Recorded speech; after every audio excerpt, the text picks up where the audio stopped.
DyfoDol a Garrog, the project, DyfoDol, the future, Dol a Garrog, the name of one of the small hamlets that made up Dol Garrog, was about the past, the present and the future. And that's been a thread throughout the project, looking at the past and what happened with the aluminium works and what people did, how they came together and, the kind of different activities that they did. The present, what we had, and where we were going, and then the future. And I see this project as a bridge to future Dr. Garrog. It's been a very, very wide-ranging scheme of events, hasn't it? It's been sorts of things. I mean, the biggest was the festival, obviously, which was fantastic and brought the community together on one afternoon of the year when everyone goes down to sees so many things that were going on. That was wonderful, and so many things that don't go on in the village. I was involved in doing a few things last year, leading the writers group. So that was setting it up from scratch. And I'm so excited it still continues to this day. I was also involved in being on the working group for the Garrog Festival and helped with that, particularly around access and making sure deaf and disabled people can be involved. And also leading on the creative tent. I thought it was a really important thing to do, to have art that was easily accessible and fun and could give people a sense of doing anything they wanted to, but also making a safe space so that the writers had their very first performances of their work in that tent. We also did things like poetry bingo, which was a real hit, a little spin on how traditional bingo's done. I think the children benefited from having workshops to do with this tale of the Garrog, which was, the name of the festival was Gwyl Garrog, based on the tale of the dragon that lived in the village. And I think the children benefited from creating wraps, and they also made masks. Following on from that, they were able to take part in like a summer school where they were going to be acting out the tale of the Garrog. As part of the Gwyl Garrog festival, we did a week project with the local children. So they came. So there were two parts of it. There was making a rap, which we got some other artists in to help us with, and then we created the dance and this kind of theatre dance piece with them. Part of the festival was really a consultation to ask people what they wanted for the village, what they wanted to see, where they wanted to see it happen, and what came out of that consultation really clearly is that people wanted opportunities and spaces to meet and to be a community. There's been the community garden scheme, the one just down the road at the Cog, which has been fantastic, and that's been running gardening workshops. So it was amazing to see the young kids getting involved in various things that were going on there, as well as the more elderly members of the community getting involved, and that mixing of the two, something you don't see as often as you might want.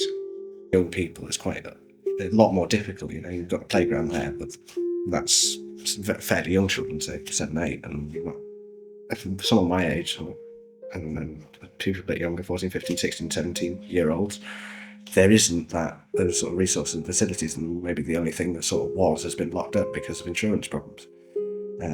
So I'm hoping that something like the gardens and gardens down there, and even the Cog, something that, and it is being used by young people to go and sort of hang out, because it's a nice place to go. Magical to see that involvement and that bringing of the community together, and the work that was going in the school. That was magic, with the forest school trained. I think the lady that was Alice, she was forest school trained, so she was some fantastic pictures of what was going on in the school. Lots of kids dressed as butterflies running around.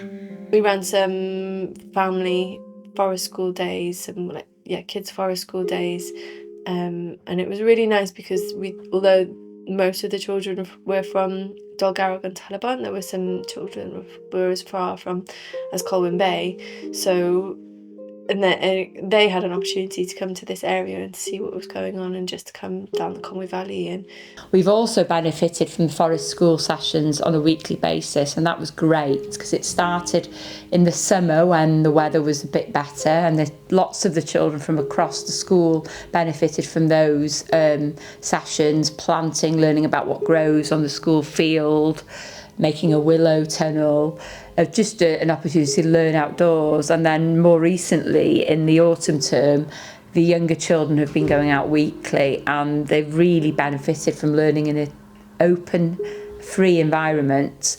And we've had children with additional learning needs who've really thrived in that environment. I also did a teacher training session, a twilight after school session with all of the teachers in Ysgol Dyffryn yr Enfys.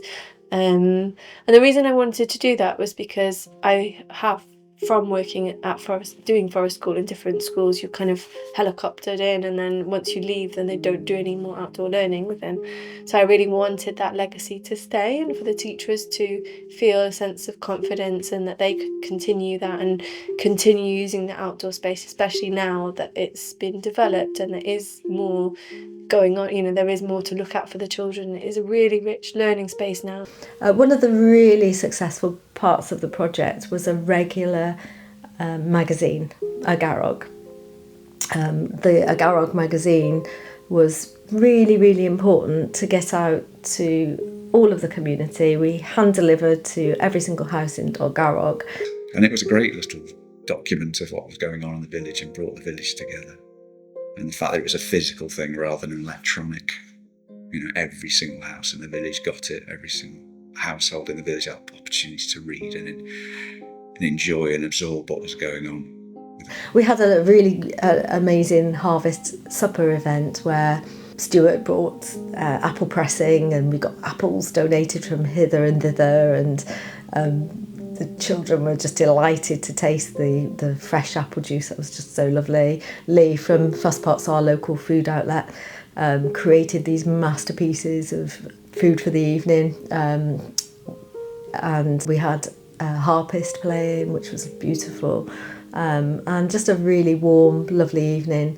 Also recently there was a lantern workshop in the school to remember those people who aren't with us anymore, and there was a huge parade in the village, I think, with these lanterns for All Souls remembrance on November the 2nd.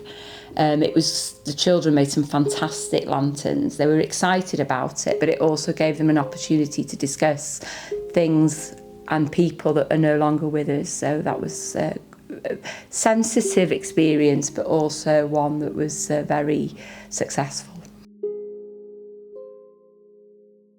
Because this year is a pivotal year for us, the 100 years commemoration of the dam burst, it really has impacted the village.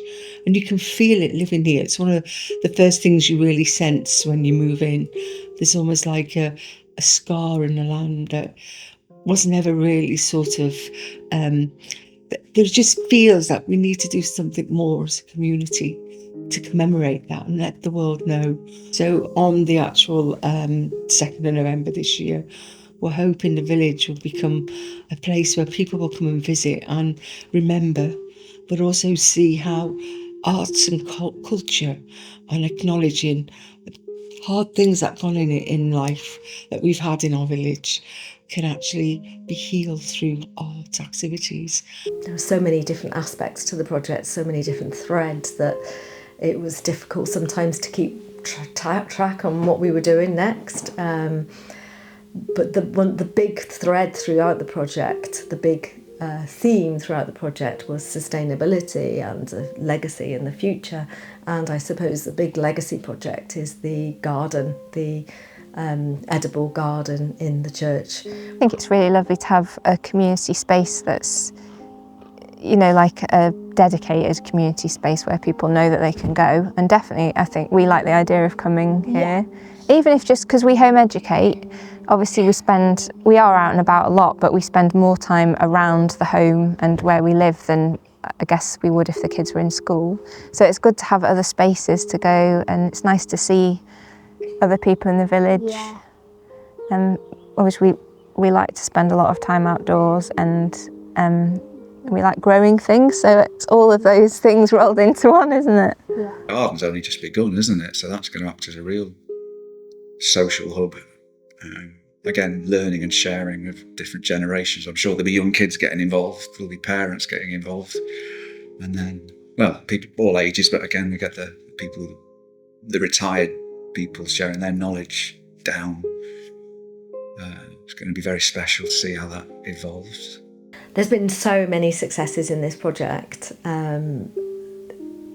that I feel that we're on a bit of a wave now. There's lots of people engaging and coming up with ideas of let's do this or we can do that. And I'd love to see that momentum continue in Dol Garrog. I think one of the things I would really like to see is we look to the hope and the future that we have of the village. We've been through a lot and we want to see massive change and people who want to continue living in Dol Garrog for the next generation because it becomes the most vibrant, brilliant place to live. Dol Garrog's kind of doing it for itself. You know, the people are taking control and taking things on and taking them further. So it's going to be really interesting to see where this project leads. We love each other. That's why we care. Friendship, that's why we share. We love each other, that's why we care. Friendship, that's what we share. Garrog, that is our home. Without Dol Garrog, we are alone.